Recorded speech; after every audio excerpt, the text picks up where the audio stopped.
Assalamualaikum warahmatullahi wabarakatuh. Perkenalkan, nama saya Dery Nasruddin.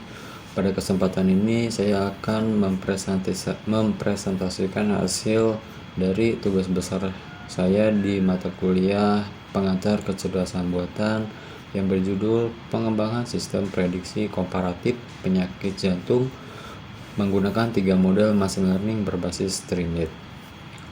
Nah, penelitian ini tuh bertujuan untuk membangun sebuah aplikasi yang dapat membantu deteksi dini penyakit jantung dengan membandingkan 3 model algoritma machine learning secara sekaligus.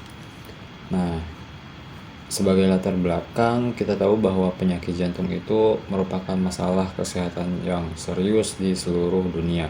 Nah, penyakit jantung ini dipicu oleh berbagai faktor, mulai dari gaya hidup yang tidak sehat hingga kondisi medis yang sudah ada sebelumnya.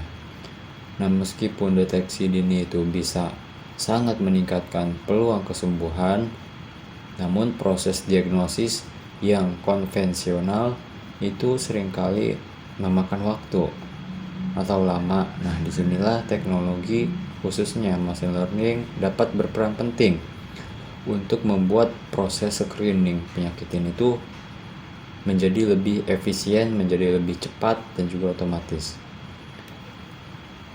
Nah, dari latar belakang tersebut, penelitian ini tuh berfokus pada 3 pertanyaan umum, yaitu bagaimana kita bisa membangun sistem prediksi, kemudian bagaimana perbandingan performa dari 3 model yang populer itu seperti random forest, SVM, dan juga logistic regression, serta bagaimana kita menyajikannya dalam sebuah aplikasi web yang mudah diakses. Nah, tujuannya itu jelas ya, untuk membangun, membandingkan, dan juga mengimplementasikan model-model tersebut menjadi sebuah alat yang fungsional dan mudah digunakan. Nah, kemudian untuk metodologi penelitiannya, ini mengikuti alur standar dalam proyek data science, dimulai dari pengumpulan data dari sumber publik, kemudian data tersebut saya bersihkan dan siapkan melalui tahap pre-processing. Setelah itu saya melatih 3 model machine learning yang berbeda. Nah, kinerja dari setiap model tersebut kemudian dievaluasi menggunakan metrik yang standar, dan terakhir model-model tersebut diintegrasikan ke dalam sebuah aplikasi web menggunakan framework. Nah, nama frameworknya itu ya Streamlit. Nah, data yang saya gunakan adalah dataset penyakit jantung yang populer dari Kaggle, diupload oleh Dharani Reddy di tahun 2022 dengan judul Heart Disease. Nah, teman-teman bisa kunjungi Kaggle dan teman-teman bisa searching itu judulnya, dan juga lihat yang diupload itu oleh Dharani Reddy. Nah, sebelum data ini bisa digunakan untuk melatih model, saya melakukan serangkaian langkah pembersihan atau pre-processing untuk memastikan tidak ada data yang hilang, menghapus data yang terduplikasi, dan juga kita akan mengidentifikasi serta menghilangkan nilai-nilai ekstrim atau yang disebut dengan outlier yang mungkin saja bisa mengganggu performa dari suatu model. Nah, setelah data bersih, kita akan melakukan standarisasi untuk menyamakan skala antar fitur, dan selanjutnya akan dibagi menjadi data latih dan data uji dengan presentasi 80% data latih dan juga 20% itu data uji. Nah, setelah model dilatih dan juga diuji, saya mendapatkan hasil yang menarik. Nah, dari segi akurasi, logistic regression itu unggul dengan akurasi yang hampir 86%. Nah, tepatnya itu 85,96%. Namun, akurasi bukanlah satu-satunya ukuran. Jika kita lihat lebih dalam, setiap model itu punya karakter yang unik. Nah, random forest itu sempurna dalam mengenali semua pasien yang benar-benar sakit, yang sangat penting untuk menghindari resiko. Nah, di sisi lain, logistic regression itu punya performa yang cukup seimbang dalam memprediksi kedua kelas, baik sakit maupun sehat. Nah, kemudian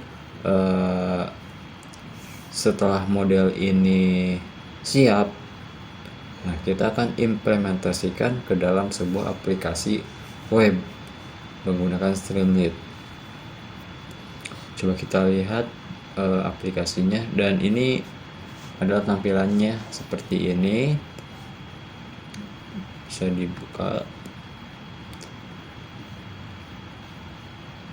dibuka di sini. Ini URL-nya.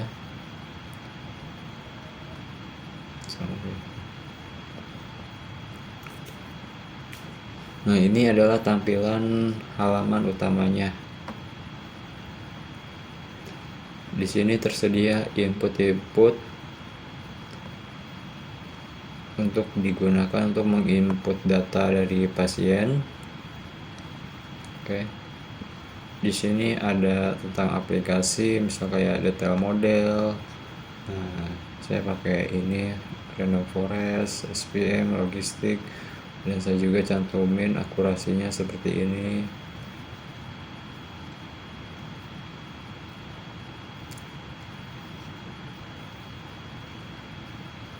Ini untuk petunjuk penggunaan. Isi semua data pasien pada form input, klik tombol prediksi sekarang, lihat hasil prediksi dan rekomendasi. Nah, untuk prediksi yang baru, refresh halaman.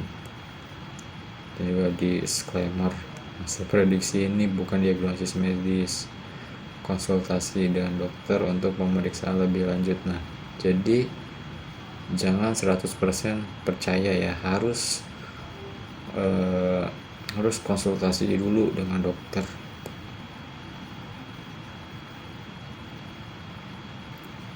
Baik, kita coba input data pasiennya.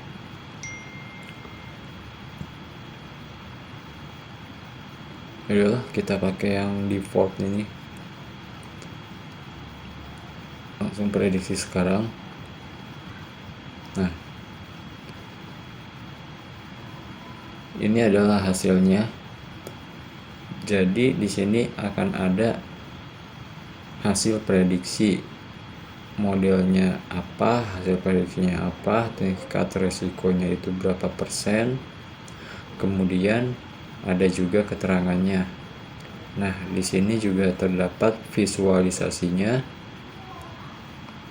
visualisasi dari ini. Kemudian ada rekomendasi. Nah, pasien memiliki resiko penyakit jantung, jadi konsultasikan segera dengan dokter spesialis jantung, lakukan pemeriksaan EKG dan tes treadmill, kemudian memperbaiki pola makan dan gaya hidup. Nah, seperti ini tampilannya. Nah, sebagai kesimpulan, penelitian ini berhasil membangun sebuah sistem yang tidak hanya memprediksi tetapi juga membandingkan hasil dari 3 model yang berbeda. Tentu ini akan memberikan pandangan yang lebih kaya bagi si pengguna. Saya menyadari bahwa setiap model punya kekuatan dan kelemahannya masing-masing. Nah, untuk kedepannya mungkin ada banyak ruang untuk pengembangan selanjutnya, seperti menggunakan model yang lebih canggih, kemudian melatihnya dengan data dari rumah sakit. Nah, rumah sakit sekitar. Untuk apa? Untuk meningkatkan relevansi dan juga mengembangkan ke platform mobile agar lebih mudah diakses. Namun yang terpenting, kolaborasi dengan ahli medis itu harus terus dilakukan untuk memastikan teknologi ini tuh digunakan secara bertanggung jawab. Cukup sekian, terima kasih atas perhatiannya. Saya Dery Nasruddin. Wassalamualaikum warahmatullahi wabarakatuh.